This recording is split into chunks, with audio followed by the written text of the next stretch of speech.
Nesse vídeo nós iremos comentar como ficarão os dividendos de Taesa para 2022. Nós perguntamos para ela, então confira o que ela respondeu nesse vídeo. Salve, salve, investidores! Como é que vocês estão? Sempre lembrando que antes de continuar, você clica no botãozinho vermelho de inscrever-se para ajudar esse canal, tá bom? E uma dúvida muito comum atualmente, principalmente para os acionistas de Taesa e aqueles que estão com a empresa no seu radar, é como ficarão os dividendos de Taesa, já que ela é historicamente, nos últimos 10 anos, a maior pagadora de dividendos da Bolsa de Valores brasileira, detendo aí uma mediana de mais de 10% de dividend yield nesse período. E por que a dúvida é pertinente para 2022? Vocês já sabem que Transmissão Paulista está com um problema do componente financeiro da RBSE, que houve ali o reperfilamento, ou seja, uma alteração perpetrada pela ANEEL, que além de ter reduzido o valor a ser restituído à transmissora, também mudou ali o tempo de pagamento para 8 anos parcelado. Em relação à Taesa, o problema nem é esse. O problema é a sua alavancagem financeira, o seu endividamento. Além disso, o investidor quer saber se a ação ainda está barata, porque você sabe que um bom dividend yield depende do preço da ação, de tal modo que o preço importa muito quando você foca em dividendo. Então nós vamos trazer o racional aqui e ao final a gente perguntou para a própria Taesa, não é clickbait. Então você tem que ficar até o final do vídeo para entender qual foi a resposta dela. Primeiro ponto, uma dúvida muito comum. Luan, eu compro ações ordinárias de Taesa, preferenciais ou units? Eu já fiz um vídeo detalhado sobre isso, vou deixar aqui no card, mas em resumo é o seguinte. Ações ordinárias geralmente têm menor liquidez, porque a companhia tem interesse, não a companhia, mas os seus controladores, que as preferenciais e as units sejam vendidas ao mercado, porque as ordinárias estão nas mãos dos controladores. Por isso, comprar ordinárias te dá uma proteção como pequeno investidor, já que detendo estas ações, você nunca sofrerá ali com eventual abuso do controlador, porque afinal ele é um acionista ordinarista, ele não pode votar contra si em assembleia, afinal ele detém as ações ordinárias. Então é uma blindagem natural. Só que sempre tem um ônus. E no caso da Taesa, é a liquidez das ações ordinárias. Ela tem uma liquidez média diária de 1,1 milhão de reais. Então, para o pequeno investidor, é fácil entrar e sair da companhia. Então, essa liquidez aqui, atualmente, é suficiente para o pequeno investidor que pretende ter ali no máximo 100 mil reais de Taesa, por exemplo. No caso das preferenciais, a liquidez é o dobro, 2,8 milhões. Então você já poderia dizer, então é melhor a preferencial. Não só por liquidez, a não ser que você se importe muito com a liquidez. Aí sim. Mas você tem que olhar para o preço. Veja que o dividendo pago por ação nas ações preferenciais e nas ordinárias é o mesmo. Nos últimos 12 meses foi 1,28. Sendo que a cotação da ordinária está 13,60 e da preferencial está 13,53. Então a preferencial hoje está mais barata. Pouco mais barata, né? Bem pouquinho, 7 centavos. Então você precisa se decidir. Se você preza pela liquidez mais o preço aqui mais descontado, você vai na preferencial. Agora, se você preza por uma maior proteção, considerando que a diferença de preço não é tão grande, você opta pela ordinária. E a Unity só serve mesmo se você se importa com liquidez, afinal, a grande liquidez de Taesa está aqui com mais de 100 milhões de reais de liquidez média diária. Certo, Luan? E nessas cotações, a Taesa está barata? Olha, não pegue simplesmente esse dividend yield de quase 10%, porque ele leva em conta os dividendos que foram pagos no ano passado. Afinal, o dividend yield é um indicador que leva em conta os últimos 12 meses. E nós estamos em junho de 2022. Você precisa levar em conta o dividendo que será pago nesse ano, que já foi pago, teve um que foi pago no dia 31 de maio, e eventual dividendo projetivo que eu vou trazer aqui para vocês. Mas vamos falar primeiramente da situação de endividamento da Taesa, que é o grande foco desse vídeo. Veja, atualmente a Taesa, conforme resultado do primeiro trimestre de 2022, está apresentando um endividamento ou uma alavancagem financeira de 3,8 vezes o EBITDA. O que é isso, Luan? Primeiramente, o que é o EBITDA? É o lucro antes dos juros, impostos, depreciação e amortização. No final das contas é o quê? É o lucro operacional da companhia, o lucro decorrente da sua atividade econômica, antes de pagar juros, antes de considerar a depreciação e antes de considerar alguma amortização ali, tá? Então você pega esse lucro, o EBITDA, se a alavancagem hoje da Taesa é 3,8 vezes, significa que, conforme o EBITDA dela, apresentado no último trimestre de 2022, o primeiro trimestre, replicado por 4, que dá um ano de EBITDA, significa que ela vai levar 3,8 anos, quase 4 anos, para pagar a sua dívida. Esse nível de alavancagem não é tão baixo, na verdade, já está um pouquinho esticado. Acima de 3 vezes o EBITDA, já fica meio complicadinho. Tanto que a Transmissão Paulista adota o critério de 3 vezes o EBITDA como alavancagem máxima para pagar ali 75% do lucro líquido ali da empresa. Do contrário, ela não paga. Ela pode pagar até mesmo o payout mínimo de 25%, o que é muito raro de acontecer, né? Transmissoras conseguem pagar pelo menos aí 50% do lucro líquido ajustado. Mas ainda assim, há esse endividamento. A companhia até reduziu o endividamento em relação ao quarto trimestre de 2021, mas não é uma grande redução assim. É interessante, mas ainda assim a gente tem que ficar de olho. Em relação ao perfil da dívida hoje da companhia, ele está composto da seguinte forma: 63,2% está vinculado ao IPCA. Então, o IPCA alto, como nós estamos vendo hoje, acima de 12% acumulado dos últimos 12 meses, o endividamento cresce mesmo. Então, impacta negativamente aqui na alavancagem financeira. Só que a companhia, o que é um ponto aí positivo, mesmo com esse IPCA gigantesco, conseguiu reduzir a sua dívida. Essa parcelinha azul é o CDI, que está vinculado à taxa Selic. O CDI geralmente é um pouquinho a menos que é a taxa Selic. Então, por exemplo, a taxa Selic está em 12,75 ao ano. O CDI, então, fica ali na média de 12,65 ao ano, tá? E aí tem um pouquinho de pré-fixado aqui que é insignificante. O prazo da dívida de Taesa é bem alongado, tá vendo? A dívida é de longo prazo, quase 90%. Curto prazo, 12,36%. É por isso que a companhia fica, entre aspas, tranquila. Mas será que você, como acionista, deve ficar tranquilo? Olha, de 2021, primeiro trimestre, até 2022, a alavancagem decresceu, o que acaba sendo positivo porque de 2021 para 2022 o IPCA subiu e mesmo assim a alavancagem conseguiu decrescer. Isso porque o custo efetivo da dívida da companhia é de 5,07%, o que não é alto, tá? As companhias transmissoras, diante da previsibilidade de suas receitas, conseguem aqui juros interessantes no mercado. E o prazo médio da dívida fica entre 5,2 anos, sendo que você percebe aqui que a grande porrada a ser paga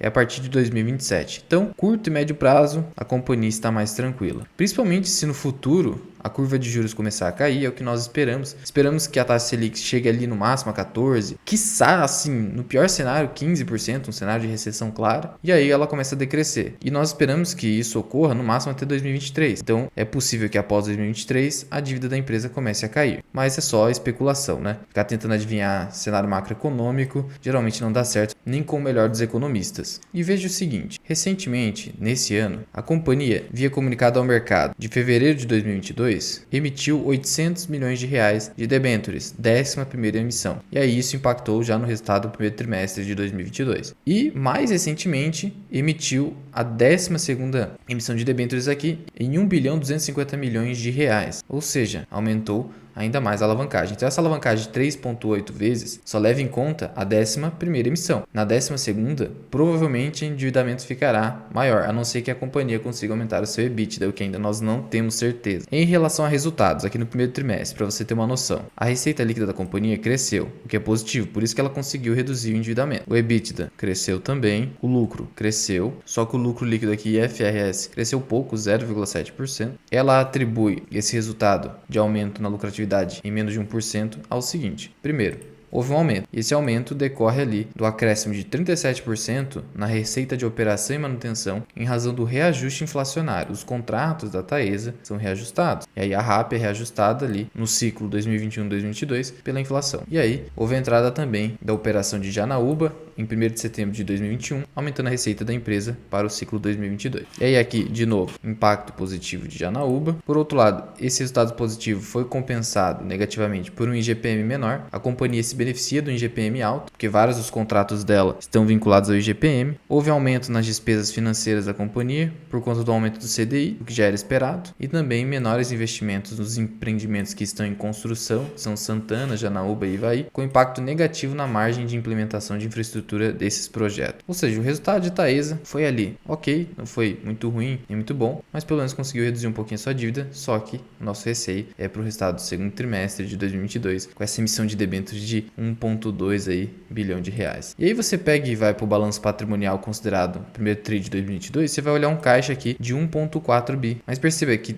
dentro desse caixa são 800 milhões de reais em debêntures. Então se você tirar ali os 800 milhões de reais, sobra 650 milhões de reais aqui. E aí o que você percebe? Esse resultado foi publicado quando? 12 de maio de 2022. E aí você pega o dividendo que foi pago aqui no corrente ano, 800 milhões de reais, que foram pagos ali no dia 31 de maio, conforme consta desse aviso aos acionistas. E aí você percebe, se foram pagos 800 milhões de reais a título de dividendos e até maio o balanço previa 650 milhões de reais de saldo de caixa fora as debêntures, o que a companhia fez aqui? Utilizou parte das debêntures para pagar esses dividendos, uma pequena parte. Então a companhia está usando um pouco de endividamento para pagar dividendos, o que é algo que eu não gosto muito, porque você como acionista, sendo sócio parceiro, é preferível que você não capite capital de terceiro para se remunerar. É melhor que você segure um pouco os dividendos, a fim de que você consiga mais caixa efetivamente das suas operações e aí então possa pagar dividendos como efetivos excedentes. Mas então a gente percebe que a companhia está utilizando um pouquinho desse artifício. E aí você já vai ver a resposta que ela acabou me dando a respeito dessa situação. E aí, como a companhia está no limite ali do seu caixa, você já deve estar supondo aí que os dividendos irão reduzir. De fato irão. Esses dividendos pagos aí, que deram ali R$ 2,32 por unit, nas cotações atuais de R$ 40,50, isso deu um yield de 5,7%. E o preço médio em Taesa é R$ 30,50. Então, para mim, esse yield foi de 7,6%. Já foi um yield satisfatório, na minha opinião. Por quê? Porque eu comprei lá atrás. Mas a grande dúvida que fica é se a Taesa vai pagar ainda mais dividendos no corrente ano. Isso porque, em 2021, ela fez mais um pagamento em dezembro, além de maio aqui. Mas será que vai ocorrer mais algum pagamento? Olha, dentro aqui da AGF+, a plataforma para as units aqui prevê um dividendo por unit de 3,87. Então, é previsto que ainda haja mais algum pagamento para dezembro. Em 2020, ocorreu tanto um pagamento em novembro quanto em dezembro, mas aí pode ser que isso não aconteça, a não ser que a companhia fracione o dividendo. E aí, se você subtrair 3,87 de 2,32, você tem que ela pode pagar então mais ou menos 1,50, 1,55. E para quem comprar hoje as units de Taesa 40,50, pode receber mais um yield de 3,8%. Mais aqueles 5,7%, então você pode receber algo em torno de 9% de yield. Para mim, então, tenho a R$ 30,50, posso esperar um yield de 12% se isso aqui se concretizar. A companhia, no ano passado, pagou até mais de 15% a depender do seu preço médio. Então, a companhia vai reduzir dividendos, mas aparentemente nem tanto assim, exceto se ela não fizer mais esse pagamento para fim de ano. Sendo que eu vendi apenas 100 units aqui, visando a compra de CEMIG, que apresentou resultados superiores, e também estou querendo ali surfar a alta da CEMIG, caso ela venha a se desalavancar de Taesa. Por conta de ser um ano de eleições, é provável que isso não ocorra ainda nesse ano, é provável para o ano que vem, mas ainda o desinvestimento em Taesa está em pauta no governo do estado de Minas Gerais. Se Taesa está barata, comparando-se aqui o valuation das suas pares, principais pares de bolsa, Transmissora Paulista e Alupar, a gente tem aí que em relação a preço-lucro, a Alupar leva a melhor, disparado. Preço ao valor patrimonial também. A Taesa aqui é a mais cara entre elas, tanto em PL quanto em PVP. A relação EV sobre EBIT, a Taesa de novo é a mais cara delas. Dividend yield, a Taesa ainda leva a melhor, obviamente, que ela é a maior pagadora, e aqui Transmissora Paulista está com dividendos prejudicados diante da regulação setorial. E a Alupar não dá para comparar porque ela é uma companhia mais de crescimento, não paga tanto dividendos assim. A margem líquida também de Taesa é superior, mas fica muito próxima de Transmissão Paulista. A Alupar não tem como ser tão boa quanto a das duas, porque ela tem aqui uma fração da operação dela, não se trata de transmissão, mas também atuando na geração de energia elétrica. Em endividamento, a Taesa é a mais cara. Aqui tá errado, né? Porque a gente sabe que a dívida líquida sobre EBITDA está em 3,8 vezes. E aí, crescimento aqui. O que a gente tem? Crescimento, a Alupar leva melhor. E a Alupar tem o menor PL e o maior crescimento de lucros. Por isso que é meu foco atualmente. Então você percebe que setorialmente a Taesa não é das mais baratas. Mas para o longuíssimo prazo, não há grandes problemas em comprar Taesa a R$40. Eu não compraria porque para mim não faz sentido com um preço médio desse, porque também há outras oportunidades na minha visão e porque caso a CEMIG venha vender as ações, é provável, não é certeza, que as ações de Taesa tenham alguma queda ali, possam chegar novamente a R$35, aí fica bem interessante novamente as ações de Taesa. Mas então, Luan, o que a Taesa falou para você a respeito dos dividendos dela para 2022 e também endividamento? E aí, eu mandei um e-mail para a Taesa, para o e-mail ali do Departamento de Relações com Investidores. E aí eu falei aqui, né? Olá, sou acionista da Taesa, detendo 1.400 units. Tenho uma dúvida. É óbvio que eu mandei essa dúvida aqui pensando em fazer esse vídeo, né? Para mostrar para vocês que vocês também podem ter um contato ali com a companhia, mesmo que sejam pequenos investidores, mesmo que não possam ficar indo lá visitar, falar com diretores, né? Falar com os executivos da empresa. Você pode pelo menos estabelecer um relacionamento com o Departamento de Relações com Investidores. Como que eu faço isso, Luan? Você vai aqui no site de Relações com Investidores, você digita lá no Google, Taesa RI, bem assim, Relações com Investidores. Você clica aqui, aí você vai aqui, Serviços aos Investidores, fale com o RI. Vai ter variações ali em cada site, mas você vai conseguir ali intuitivamente achar. Aí você pode preencher aqui, ó, com dados do seu e-mail, seus dados pessoais e mandar aqui a sua questão. Aí aqui tem a equipe de Relações com Investidores, você pode fazer ligação também. Se você for acionista, não tenha medo de fazer isso, que é direito seu. Afinal, o Departamento de Relações com Investidores é criado justamente para isso, não só para ficar fazendo relatório e fazer publicações, como também para auxiliar os investidores, principalmente os pequenos investidores. Então, minha dúvida foi a seguinte: atualmente, o nível de alavancagem financeira da Taesa está relativamente elevado. Aí falei, quase 4 vezes o EBITDA. Por outro lado, a empresa se endividou ainda mais com a 11ª e 12ª emissão de debêntures. A Taesa é uma excelente pagadora de dividendos, só que, diante desse cenário, fica a dúvida: qual será o payout da empresa para 2022? Como vocês sabem, a Taesa ostenta historicamente um payout elevadíssimo, que fica aqui entre 90% e 85%, essa linha laranja. Só que, no estatuto dela, o mínimo previsto é 50% do lucro líquido ajustado. Então, você não pode esperar que ela consiga pagar um payout tão elevado, acima de 80%. Por isso que eu espero algo mais próximo aqui de 50% ou até no máximo 60%, dado o nível de endividamento da companhia. De tal modo que um preço teto ali em Taesa seria de no máximo R$45 ali, para ser conservador, pensando nesse atual cenário. E aí, continuando, a minha dúvida é: qual será o payout de Taesa para 2022? E principalmente, como ela conseguirá pagar dividendos em 2022, além dos já pagos em maio? A grande dúvida, né? Será que ela vai conseguir superar esses 2,32? A plataforma GF+, prevê que sim, como eu mostrei para vocês. Considerando esse alto endividamento, ela irá usar dos recursos obtidos com debêntures para essa distribuição, que é, no meu caso, a principal preocupação, ou usará do caixa derivado das debêntures para investir em outros projetos? Aí ela veio e me respondeu: prezado Luan, agradecemos seu e-mail e gostaríamos de assegurar que a alavancagem não é uma fonte de preocupação para a companhia. Ela afirmou isso aqui: tendo em vista que o setor de transmissão tem como característica rápida desalavancagem, acreditamos que esse patamar de dívida não vai se sustentar por muito tempo, como já podemos perceber na forte diminuição da dívida líquida sobre EBITDA para 3,8 vezes, que estava em 4,2, caiu para 3,8. Na visão dela, foi uma forte desalavancagem. Além disso, é importante ressaltar que temos uma dívida bem estruturada, com prazo médio alongado de 5,2 anos, como mostrei para vocês já, e um baixo custo de 5,07%. Sim, a empresa tem razão nisso aqui. Só que a preocupação é usar esse caixa para pagar dividendos, né? E aí ela termina dizendo: sobre os investimentos e pagamento de dividendos, a companhia sempre mantém esses dois pontos, bem como a boa estruturação da dívida,